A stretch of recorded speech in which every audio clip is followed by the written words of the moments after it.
AquaGuard.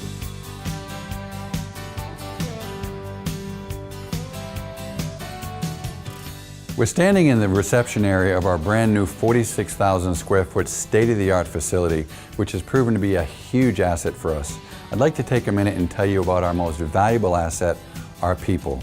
You know, my proudest accomplishments over the years are not the records we continuously win or the awards that we continuously receive, but this phenomenal group of people that we call Team AquaGuard.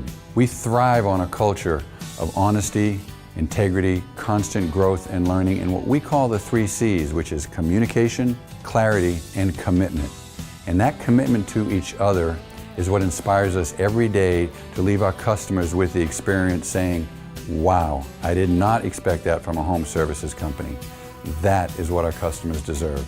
I'm honored to be the coach of this phenomenal team, and I can tell you, quite honestly, after 2 decades, we are just beginning. On behalf of our families here at AquaGuard, I would like to thank you, our customers, and our future customers, for without you, none of this would be possible. I want to thank you for the confidence that you've put in us. I assure you, we will never let you down.